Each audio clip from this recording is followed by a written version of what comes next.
Olá, o programa Ideias em Debate, Negócios, Mercado e Inovação está começando. Vida de empreendedor não é fácil e, embora os incentivos e serviços de apoio a quem está iniciando estejam cada vez mais acessíveis e disponíveis para quem pretende abrir o seu próprio negócio, ninguém está livre dos desafios que batem à porta. Entre estes, a gestão de pessoas, a gestão financeira, a burocracia, inovação e marketing e vendas estão entre os mais comuns. Diante de tantos desafios, muitos abandonam o sonho de serem seus próprios chefes, mas não tem de ser assim. O melhor antídoto para a falta de experiência no mundo dos negócios é anotar os conselhos de quem já errou, outros empreendedores. Para debater esse tema e muito mais, no programa Ideias em Debate de hoje, convidamos o empresário e consultor empresarial Wilson Carvalho e o advogado e também empresário Hassan Said. O programa Ideias em Debate está no ar.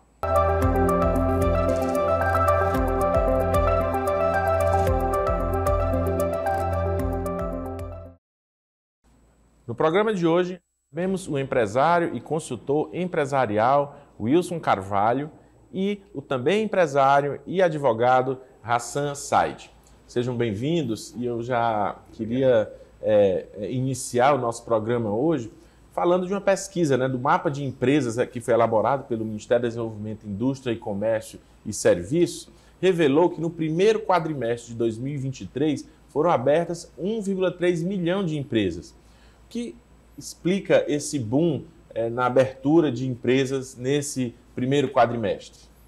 Olha, em termos do Piauí, principalmente pela questão da necessidade. O Piauí sempre foi um estado empreendedor, entretanto, o empreendimento aqui no nosso estado ele é aberto por uma questão não da oportunidade que o empresário vê, ele enxerga um negócio que ele entende que é promissor e ali ele faz um estudo de mercado, inicia. Nós, piauienses, a gente aproveita um momento de necessidade, traduzindo, a renda. Por eu não ter renda, por eu não ter a oportunidade de emprego, eu acabo empreendendo em alguma área. Uhum. E isso é o que faz a abertura de empresas no Piauí e tanto a natalidade como a mortalidade serem altas aqui no nosso estado. Hassan, a que você atribui, você atribui esse boom na abertura de empresas? Exatamente como o Wilson falou, as pessoas têm cada vez mais a necessidade de dinheiro, né? E elas não estão tendo a oportunidade de trabalho e acabam enveredando pela parte do empreendimento. Então, o que se observa muitas vezes é que não é um empreendimento que é aberto observando todos os trâmites de estudo, né? De elaboração de projetos empresariais e acaba mesmo a pessoa sendo colocada na fogueira, né? Eu vou abrir porque eu preciso ganhar dinheiro. Isso. Abre uma empresa mais por uma necessidade, exato, né, do que, inclusive, por uma questão vocacional de ser um empreendedor. Aquela visão, de fato, do business, dele enxergar uma oportunidade que muitas vezes ninguém está enxergando.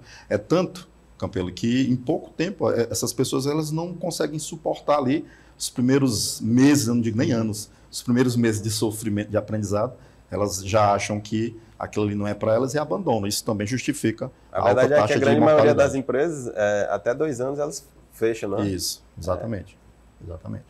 Isso devido também tem outros problemas que até 2 anos elas ficam mais graves, né?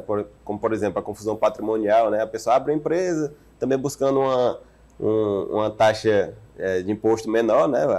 A PJ paga menos imposto que a APF. Sim. Então, ele procura na pessoa jurídica escapar dos impostos da pessoa física. Mas a confusão patrimonial, né? As contas, na verdade, a PJ paga as contas da PF, né? A conta de energia, de água, e acaba até 2 anos aquele volume de embaralhamento, né?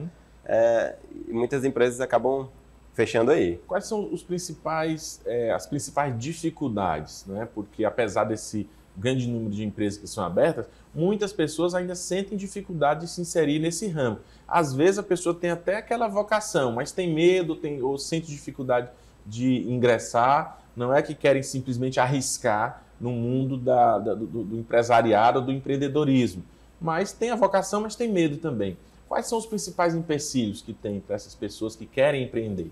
Primeira coisa é porque nossa educação básica, ela não nos habilita, ela não nos forma para sermos empreendedores nem empresários. Diferentemente de países como os Estados Unidos, onde desde a base ali do ensino fundamental ali, o ensino básico, né, a criança ela tem situações onde ela cria uma própria empresa, ela sente aquelas dificuldades.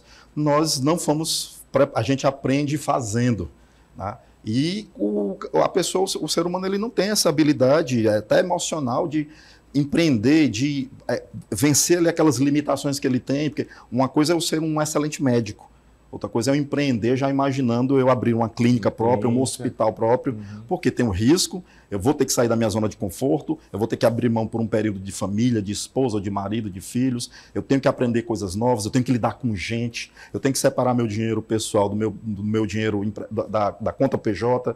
Isso tudo, por eu não ter essa formação no início, durante a caminhada, vou falar aventura, talvez não seja melhor, quem decide vencer esse medo, acaba se complicando também por isso. E os que não iniciam, é porque tem esse receio de sair daquela zona de conforto, de você todo mês, você tem ali, vamos lá, para falar no ramo medicina, o cara tem ali 30 mil reais de faturamento mês, 30 mil. Aí o cara, de repente, ele tem que saber que ele vai ter que, por um período, baixar um pouco ali o padrão de vida dele, que o risco não é só dele, que se o negócio não der certo, são famílias ali que são prejudicadas, porque são funcionários que ficam ali sem os seus empregos. Então, isso tem que justifica. Fazer todo um planejamento. Hassan, então essa parte da informação é muito interessante, né? A gente não é treinado para ser empreendedor aqui no Brasil e no universo do Piauí, muito menos, né? Aqui temos boas escolas, né? Até, mas que nenhuma delas se preocupam a estar oferecendo, né? Não existe a matéria do empreendedorismo, né? Na escola. Mas a parte da informação, então, ela é muito relevante. Eu considero, na verdade, a parte de delegação. A gente, como empregado, no início, como empreendedor, no início, a gente não tem aquela capacidade de delegar bem. A gente, quando vai recruta mal, né? Não, o que é o recrutamento, né? É contratação de pessoas ideais por locais ideais. E a gente acaba não fazendo essa contratação de forma correta e, além disso, a gente não consegue dispor, né? Muitas vezes dispor do serviço, né? O marketing, eu quero olhar, o financeiro, eu quero fazer, o operacional, eu também dou conta. Então, o empresário, ele acaba sendo o dono e empregado sozinho. Ele acaba acumulando mais funções, né? E, então, essa informação, né, básica, né, lá do ensino fundamental, médio, profissionalizante, por que não? Ela é necessária, mas também o treinamento pessoal, né? Você tem que aprender a delegar de forma correta, né, recrutar de forma correta, treinar seus colaboradores. Esse é um grande desafio. A questão é que, às vezes, você vai empreender, vai abrir um próprio negócio e vai entender que se eu tiver que contratar alguém para fazer o marketing, se eu tiver que contratar alguém para fazer o pessoal, alguém para ser o vendedor, alguém para fazer a operação do negócio, eu vou ter uma folha já aí de pagamento muito grande em uma empresa que está iniciando. Então, muitas vezes, o empreendedor que está começando, ele tem que, ou ele quer, ou ele precisa, né, fazer tudo. Então, são obstáculos. E falando em obstáculos, depois de abrir uma nova empresa, diversos são os obstáculos que surgem. Quais seriam, na opinião de vocês, os principais obstáculos que precisam ser superados por esses empreendedores? Primeiro já foi esclarecido, vou só reforçar pelo Hassan. Normalmente, se a gente puder criar etapas para um negócio, são 4 etapas. Os 2 primeiros anos a gente chama de sobrevivência e confirmação. As problemáticas nesse momento é realmente eu me virar nos 30 para poder fazer a compra do produto, vender, fazer a precificação correta, vender, entregar, receber por esse produto ou por esse serviço. Isso deve durar 2 anos no máximo. É o momento em que eu sou o empresário. Eu não tenho folha de pagamento, eu divido tarefa ali com um sócio, com um primo, com a esposa, com o marido, com o irmão, com o pai, com a mãe. Depois de 2 anos, chega a fase de contratação. Essa é a primeira dificuldade. É eu realmente aprender a delegar. E nesse período de 2 anos, o empresário, por isso que eu digo, como ele não teve esse preparo, ele praticamente não fez reserva financeira. nos 2 primeiros anos de CNPJ, já visando a fase 2, que é a fase de contratação. O que é que acontece? A empresa começa a aumentar a demanda, ele não tem profissionais para atender aquela demanda, desde o vendedor, o atendente, o cara do marketing, um coordenador financeiro, e aí ele começa a querer aprender sobre isso. Eu vou te contar como é que é meio aqui, que é a contratação. Campelo, estou precisando aqui de um vendedor, me indica um.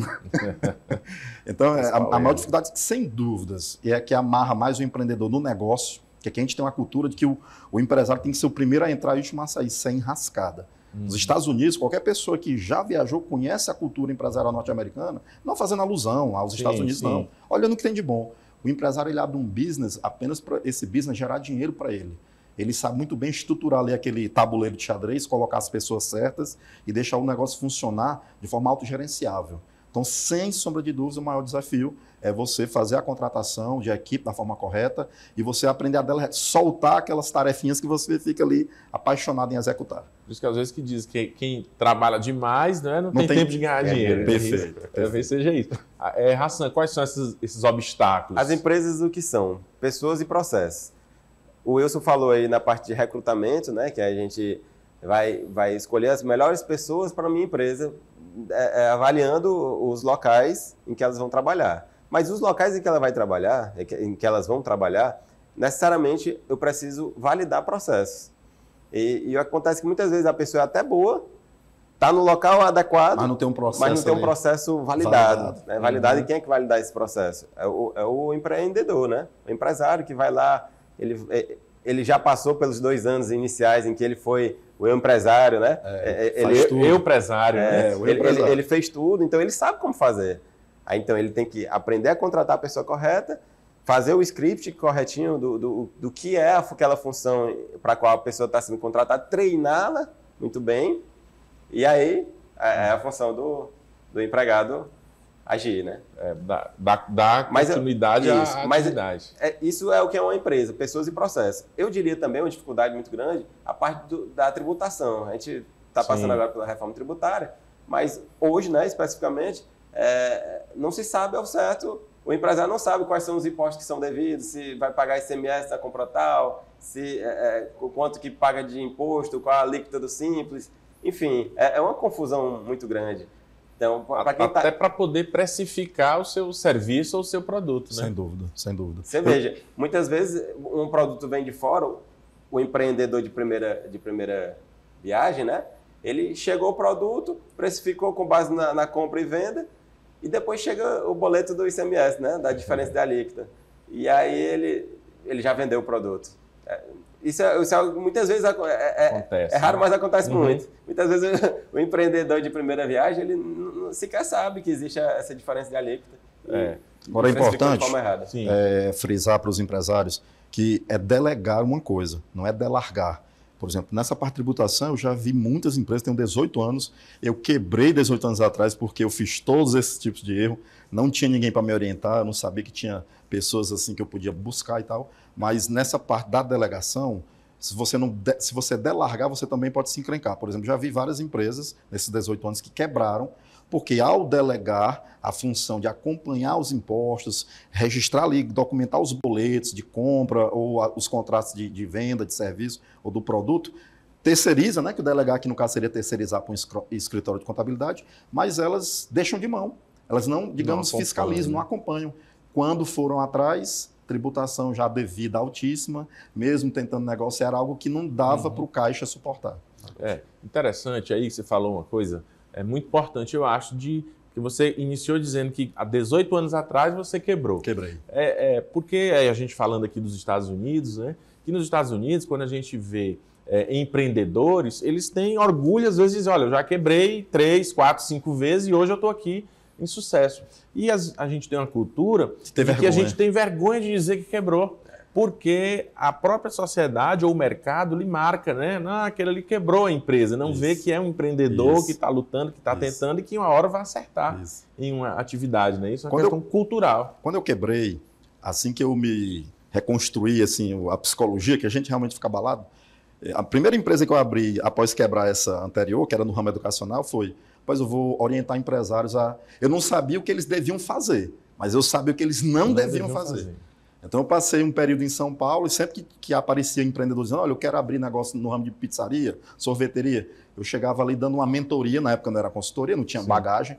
Eu disse, vamos conversar aqui durante 2 horas, 3, 5 horas. Eu dizia tudo, não faça isso, não faça... Então as minhas primeiras consultorias era dizer para o empresário o que ele não deveria fazer. Aí com o tempo, a gente vai validando soluções. Hoje eu tenho 4 empresas, estou abrindo mais 2 agora essa semana. E eu tenho elas, primeiro, para diversificar e, segundo, para ser meu laboratório, onde eu cometo meus erros. Quando eu valido, o Hassan, por exemplo, foi aluno meu, tempos atrás, e é um cliente meu em 2 empresas. Eu prestei consultoria para ele tempos atrás. Hoje é um empresário de sucesso. O homem aí abre a média dele é uma empresa por ano, ele está abrindo uma empresa por ano. Então a gente valida nessas empresas e entrega para as demais. Mas eu nunca tive vergonha, onde eu vou, eu sempre digo, olha, eu estou aqui, acho que o maior expertise que eu tenho foram os erros que eu cometi que me levaram até a falência. É que os erros ensinam muito mais do que os acertos, né? Com certeza. E aprender com os erros de outras pessoas é muito menos doloroso, né? E é mais barato. É muito mais barato, né? Então, essa parte de aprender com os erros de outros empreendedores ou aprender com os erros que já foram tabulados, né? Soluções validadas, né? Compartilhamento de boas práticas, isso. Né? Isso onde é que a gente acha isso, né? Com consultores, né? O Sistema S também está aí para ajudar, né? Sim. É muito bom contar com a ajuda do Sebrae, né? Do Senac, e nesse processo, principalmente nos primeiros anos da vida de empreendedor. E você vê, eu nas minhas empresas mais antigas, ainda hoje eu conto com a ajuda do Sebrae, que ele está lá sempre presente. É uma dica que eu dou a quem quer empreender. Sempre procure, né, o Sistema S, ele está sempre à disposição. E é importante, né? O Sistema S, o Sebrae, aqui no nosso programa, a gente tem um quadro do Insight Empreendedor, onde o Sebrae traz dúvidas, né? Ele traz diversas recomendações sobre esse empreendedorismo, né, de quem quer iniciar ou quem quer se manter no negócio. Que dificuldades vocês tiveram no início? Vocês falaram aqui que já quebrou, que já botou e hoje está abrindo mais 2 empresas já e já tem 4 empresas. O Hassan também já está nesse trabalho. Então, quais são essas principais dificuldades que vocês encontraram nessa jornada até chegar hoje a serem 2 empreendedores de sucesso? Veja só, eu comecei a empreender, a gente conversou aqui mais cedo que por necessidade a maioria dos empreendedores começam a empreender. Mas eu comecei por diversão, por incrível que pareça. Eu advogado, né, acabei comprando um Pesque Pague que estava inativo e a partir dali comecei a chamar amigos, amigos de amigos, familiares, e de repente eu vi nascer um negócio, né? Ali foi montado um empreendedor onde existia um advogado. Então, acabou que nasceu o empreendedor por diversão, por brincadeira. E foi muito interessante porque aí eu errei tudo que podia ser errado. Tudo que eu estou falando aqui da confusão patrimonial, do dinheiro que circula na conta PJ, isso tudo aconteceu comigo. Então, eu sou a prova viva de que os erros fazem parte da atividade empresarial. E por mais que eles existam, persistir na atividade empresarial, buscar as informações, né, por mais que elas tenham sido negadas para você ao longo da sua vida toda, faz parte do processo, né? Você vai aprender com os erros, se levantar, ter mais informação, contratar bem, treinar, e aí você pode se dizer que é um empresário, você pode até conseguir sair de dentro da sua empresa, não totalmente, obviamente, e quem sabe até montar outras empresas. Eu tenho empresas de mais variados eixos, né? Tenho empresas de representação, tenho empresa de franquias, tenho empresa de alimentação, enfim. E continua com o Pesque Pague ou não? O Pesque Pague hoje virou um parque aquático. Parque aquático. Né? E sempre nesse viés de tentar acertar, modular, né? Modular e tentar acertar. Muito bom. E expandir e transformando, né? E trazendo novos negócios, novos serviços dentro daquela atividade. Meus principais erros foi o que eu mencionei, lidar com pessoas, desde o pai, na época meu primeiro empreendimento era no ramo educacional, desde lidar com o próprio pai ou a mãe, né, que estava matriculando o filho, o aluno, a lidar com o coordenador, com o professor, não sabia contratar. Você imaginar, acho que 100% da minha folha, 100 não, perdão, acho que 70% da minha folha de pagamento era parente. Os 30% é porque era professor e nem todo parente meu é professor. Mas assim, o que eu aprendi mesmo foi em cima desse erro, é realmente treinar pessoas. Então hoje, por exemplo, quando eu abro empresa, eu não preciso especificamente de ninguém para me orientar na área de recrutamento, seleção, desenvolvimento, liderança, porque eu já formo gente assim. Então, normalmente as empresas que eu tenho, eu estou sempre ali ajudando a capacitar meus próprios sócios, os colaboradores que têm. Então essa, para mim, na época, foi a dificuldade. E qual o papel que um gestor desempenha dentro de uma empresa? Como um futuro empreendedor pode se preparar para iniciar essa função de gestor de uma forma eficiente? Pronto, olha, vou aproveitar e desmistificar aqui. Empresário, empreendedor, gestor são 3 coisas diferentes. O empresário, ele é o cara que tem uma empresa. Nem todo empresário é gestor. Sim. Nem todo empresário é líder. Gestor é um olhar na empresa em termos de resultado. O que é o resultado? Eu quero melhorar minha margem de lucro, eu quero reduzir o tempo de entrega de um produto meu para o meu cliente, eu quero reduzir minha inadimplência, eu tenho um problema que eu quero resolver dentro da empresa, eu quero um indicador que eu quero melhorar o resultado dele. Para eu melhorar esse resultado, eu tenho que entender por que ele não está tão bom e normalmente está envolvido com pessoas e processos. Eu Sim. crio ações ali para tentar resolver isso e eu vou acompanhar a execução dessas ações. Esse é o papel de um gestor. Líder é o cara que também nem sempre o líder é o gestor. Eu posso ter um líder dentro da empresa e um gestor. O ideal é que o empresário seja empresário, gestor e líder. O líder é o cara que vai trabalhar ao lado humano. Porque, embora a gente esteja muito avançado na inteligência artificial, mas nossas empresas aqui, nós estamos aqui na TV O Dia, aqui são pessoas cuidando de processo. Então tem gente na história. E para eu poder fazer as pessoas performar da melhor maneira possível em busca desse resultado que é almejado, tem que ter a liderança. Sem a liderança, a empresa não vai sem a liderança, você fica com belos planejamentos guardados aí no notebook, nos tablets, nos celulares. Ração, o que é que me torna um bom gestor? Bom, é muito treinamento, né? Você tem que se capacitar, né? Repito, como o Wilson falou, né? Como um bom gestor, ele precisa, eu diria, né? Na verdade, a parte técnica está mais com ele aí. Eu considero um gestor um líder também, né? Sim. Não sei se é a acepção correta, né? É o ideal, porque ele olha o resultado e vai trabalhar gente para atingir o resultado. Eu já considero que o gestor, além da gestão dos dados muito bem desenvolvidos, ele precisa liderar bem as pessoas, né? Então, ele precisa... muitas pessoas não são automotivadas, né? O empreendedor, geralmente, ele é automotivado. Mas o empreendedor de sucesso, você tem que liderar bem, tem que motivar sempre aquelas pessoas, ter sempre a gestão dos dados, não na ponta da língua, né? Mas acompanhar bem os gráficos, né? Hoje está tudo gráfico, tudo dashboard, né? Exato. O gestor tem que ser um líder, então. Tem que ser um líder e líder nada mais é do que um bom professor. Se você tiver líder, se ele não estiver formando pessoas, vocês me perdoem, o nome desse profissional é outra coisa. Liderança tem que ter essa parte pedagógica. Eu tenho que ser bom em chegar perto do Campelo, o Campelo tem uma certa desenvoltura, meses depois as pessoas vão dizer assim, rapaz, o que é que houve com o Campelo? Estou percebendo que ele está melhorando.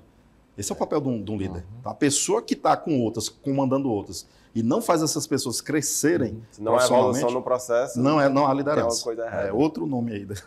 Para um gestor, qual a melhor forma de se comunicar com os seus funcionários? Como incentivá-los? Já que a gente está falando aqui que o gestor lida com pessoas, né, e tem que ser um líder também. Claro.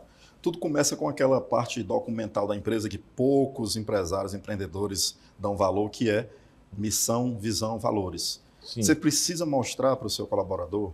As pessoas acham que para você declarar missão, visão e valores dentro da empresa, você precisa ter uma empresa de grande porte. Pelo contrário, é o fato de você declarar missão, visão e valores, desde a empresa ser pequena, começa no microempreendedor individual, você para você mesmo.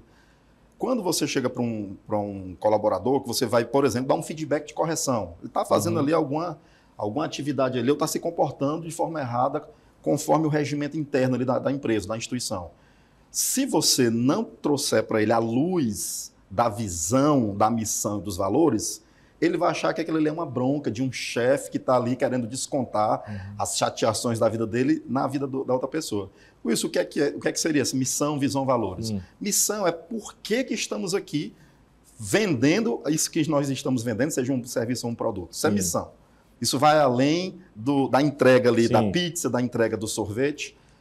Visão é onde nós queremos chegar num certo período.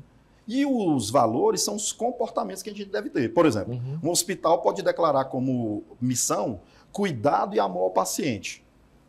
Você acha que o valor impaciência seria adequado para uma instituição dessa? Não. Como é que eu vou contratar uma pessoa que é um pouco mais agitada para atender aos pacientes se eu declaro que minha missão é cuidado e amor ao paciente? Aí tu chega na recepção desse hospital, a recepção já é ali meio alterada, você já vê ela falando alto. Não foi um bom recrutamento. Então, a melhor maneira de se comunicar com um colaborador é sempre, no final da fala, observando os perfis, porque eu tenho perfis comportamentais diferentes. Para cada um, eu carrego a mensagem de uma maneira diferente. Mas sempre o link é, olha, nós estamos conversando sobre isso, por quê? Qual é a nossa missão? Qual é a nossa visão? Você acha que seu comportamento está alinhado com a nossa missão? Você acha que esse comportamento está alinhado com a nossa visão? E aí ele entende que trata-se ali de um momento de alinhamento profissional, não é nada pessoal. Completando o que o Wilson está falando, isso tudo é o empregado, né, o colaborador tem que entender qual a cultura da tua empresa, né? Sim. Você tem que passar muito bem o que é aquela sua cultura para poder ele ser um mensageiro do que você, como empresário, queria falar diretamente com o seu cliente. Mas ele falou da missão, dos valores, eu pontuo que dentro da própria empresa existem diferentes personalidades lá dentro, né? E a gente consegue, no processo de recrutamento, a gente precisa entender em qual tipo cada colaborador está inserido. Se ele é dominante, se ele é influente, qual perfil, se ele é estável. Perfil comportamental. Porque dependendo desse perfil comportamental, dependendo do perfil comportamental dele, a gente pode ser um pouco mais rude, né? Pode estimular mais ele na hora, se ele for um perfil dominante, a gente pode, né, ser mais rude ali na fala. O outro tem que ser mais açucarado. Ou não, pode ser mais açucarado, né? Isso sempre prestando atenção, obviamente, isso faz parte do processo de recrutamento. Antes de você recrutar aquela pessoa, você já sabe como é que é o perfil comportamental dela. E aí você saberia a forma correta de corrigir um erro, né, de tentar motivá-la. De cobrar resultados. Porque cada pessoa tem um jeito diferente de ser cobrado, de ser motivado. Um aspecto que a gente não tratou ainda e que muitas vezes eu vejo como um problema na gestão é a questão da comunicação. Porque às vezes a empresa ela vai cobrar de um empregado lá, de um colaborador seu, uma determinada função, diz que a pessoa errou e ela diz, olha, mas eu não sabia que eu tinha que fazer era isso. Não me foi dito. Como é que funciona para que uma empresa ela tenha essa comunicação assertiva, de que não haja esses erros comuns que a gente vê dentro de uma gestão, erros de comunicação? Maravilha. O processo de recrutamento e seleção, Campelo, ele segue algumas etapas. Você vai desde a definição da vaga, o que é realmente que o cara faz no dia a dia. Você define a vaga, expõe essa vaga em locais onde tem essa visibilidade, recebe currículo, tria, marca entrevistas coletivas, marca entrevistas individuais, faz alguns testes. Aí, normalmente, os empresários no Brasil, eles param aí. Em Teresina, no Piauí, nem se fala. Eu digo, 18 anos, né? 18 meses. Eles param bem aí. E eles esquecem da etapa fundamental, que é a finalização. A gente chama de integração ou onboarding. O que é um onboarding? É eu chegar aqui no Sistema Dia hoje, meu primeiro dia de trabalho, quem é meu líder imediato? É o Campelo. Então, o Campelo me recepciona, o Campelo me mostra todo o Sistema Dia, os departamentos, qual é a função de cada um. Fala, olha, o Wilson está chegando aqui, está no período aí de estágio e tal. E aí, depois, o Campelo me leva até a sala dele, porque ele é meu líder imediato, ele vai começar a me colocar mais sobre o Sistema Dia em termos de regimento interno. Wilson, olha, aqui está aqui o documento. Normalmente, as empresas não têm o manual do colaborador, onde tem lá toda a normatização, quais são os meus deveres, quais são as minhas obrigações. E, finalmente, você me dizer, Wilson, você está chegando aqui porque a pessoa que você substituiu, eu não vou citar o nome para não ser antiético, faltou nela A, B, C, D e E. Ela tinha o F, G, H, I, J, mas faltou A, B, C, D, E. Eu espero que você me entregue esse A, B, C, D, E junto com o resto que a outra estava entregando. Aí, já no primeiro dia, eu já fico sabendo o que é que meu líder imediato espera de mim. O que ele vai exigir de mim. Isso não vai ser surpresa num momento como esse. Normalmente eu vejo muitos colaboradores saindo das empresas e colocando as empresas mesmo na justiça. Já vi vários casos. Uma conversa simples dessa, uma transparência simples dessa, no início, no primeiro dia de emprego, teria resolvido o problema. Hassan, na prática, como é que você trata dessa questão da comunicação? Já ocorreu, deve ter ocorrido, não sei, algum problema de comunicação dentro da empresa? Tem, não existe empresa perfeita, né? Sim. Todas as empresas, as empresas são mecanismos vivos, né? Os clientes são pessoas, os funcionários são pessoas, então onde há pessoas, há problemas, tanto de ordem pessoal como de ordem de erros, né? Então, existe um processo bem desenhado, ele vai ser menos factível ao erro. Ainda assim, poderá haver erros. Então, a comunicação dentro da empresa, ela tem que ser de uma forma a deixar o empregado, o funcionário, o colaborador, o menos exposto possível, né? A gente falou aqui de diferença entre gestor e diferença entre empresário. E aí, assim, porque muita gente quer empreender, mas não sabe ser gestor. É possível empreender sem ser esse gestor?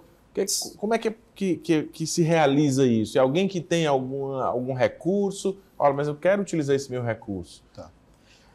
Para ser gestor, você precisa, primeiro, você gostar de análise. Gestão sem números não é gestão.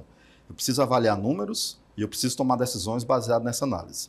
Então, se eu não tenho propensão a gostar, já desde o ensino fundamental, ensino médio, eu era um aluno que não gostava muito das aulas de matemática, interpretação de gráfico, tabela, funções matemáticas, então já vou ter dificuldade como gestor.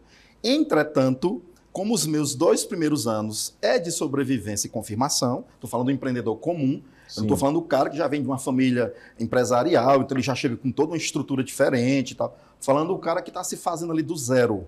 Os 2 primeiros anos, ele não precisa ser gestor. É um momento, né? Aproveitando, na nossa bandeira tem progresso e ordem. Ordem e progresso. Ordem e progresso. No nosso primeiro momento, é progresso e ordem. Os 2 primeiros anos da vida do empresário, é ele pau a vender, comprar, vender, receber e vai fazendo mesmo as coisas ali nas coxas. Isso é esperado. E aí, o erro deles é que eles não querem juntar dinheiro. Como eu disse, o cara está abrindo um negócio para ele ser o funcionário. Como ele não achou emprego em lugar nenhum, ele eu vou abrir um negócio aqui para ser o meu próprio funcionário. Ele não junta dinheiro. Na fase que ele vai para a contratação, na hora que ele vai para crescimento, nem ele quer pegar capital com o banco, que ele tem uma crença errada que isso aí, meu amigo, a alavanca é com o dinheiro dos outros. Eu lhe aconselho. Use o dinheiro dos outros. Se você usar com sabedoria, a melhor coisa do mundo é alavancar com dinheiro alheio. Nem ele quer pegar um capital de terceiros, de banco, nem ele tem o dinheiro, porque ele não quis, nos 2 anos iniciais, juntar dinheiro. E aí, meu amigo, se eu não tenho propensão a ser gestor, pelo fato que eu falei agora há pouco, e nem tenho dinheiro para contratar, aí eu vou começar a andar, patinar no escuro. A empresa vai crescendo ali de qualquer maneira. E aí eu deixo claro aqui, que na hora do crescimento, na hora que a empresa está indo de pequena para média ou de média para grande, é o momento que elas fecham as portas. E a explicação é muito simples. A ciência explica. Câncer nada mais é do que o crescimento desorganizado das células. Então, o que era para ser uma coisa boa se torna o pior momento da vida do empresário. Eu citaria, assim, você quis saber a pessoa que tem recursos, né, para começar a empreender, ela não é gestora e quer colocar o dinheiro para investir, né? O dinheiro na empresa ao invés de ficar com o seu capital parado, né? É muito melhor do que investir no mercado financeiro. As empresas elas conseguem entregar muito maior resultado, desde que bem geridas, né? Então, se você não é um gestor, mas se você é empreendedor, quer dispor do seu dinheiro para empregar pessoas, para vender produtos, então você pode procurar as franquias, né? As franquias têm um modelo de negócio já validado, né? Já validado, já testado, né? Outras pessoas, né, com expertise já montaram um modelo de negócio, já reproduziram bem. E a grande maioria das franquias, não estou dizendo assim que toda franquia já é um modelo de negócio completamente validado que vai dar certo. A grande maioria das franquias tem um modelo bem validado, bem redondinho.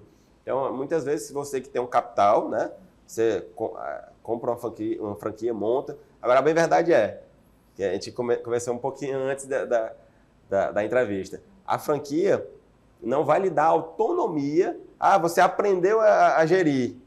Agora Faça tudo que você quer. Agora eu quero fazer na minha franquia tudo que eu quero. Não. Não vai fazer. Aí você vai ter que abrir outro negócio para você, porque dentro da franquia você é um funcionário qualificado, né? Então, se você tem recurso, quer empreender, a franquia é um bom caminho. Começo, né? Um bom caminho. Mas se você quer ser gestor, dentro da franquia existe essa limitação. Você não tem tanta mobilidade, né, de fazer o que você quer fazer, o que você acha. Que não deixa de ser bom, né, ter esse engessamento, porque já vai seguindo uma receita de bolo já pronta, né? Claro. E depois de todos esses anos de experiência de vocês, o que vocês aprenderam de mais importante, que pode ser uma dica para quem quer se tornar, né, um gestor? Para mim, na parte de gestão propriamente dito, como eu falei, você conhecer o mercado onde você está inserido, tanto localmente, como nacionalmente, como internacionalmente, você conhecer bem os números do teu negócio e você saber escolher as pessoas certas, colocá-las nos lugares certos, criar essas ações, acompanhar essa execução e fazer as pessoas se desenvolverem para poder performar o melhor possível que elas podem, na condição que elas têm naquele momento e nas condições que eu dou para ela, porque muitas vezes também ela não performa bem pela condição que eu não posso predispor, né, para ela, e fazer isso tudo acontecer. Para mim, assim, dessa parte de gestão propriamente dito. Parte empresarial é você realmente ter um preparo psicológico.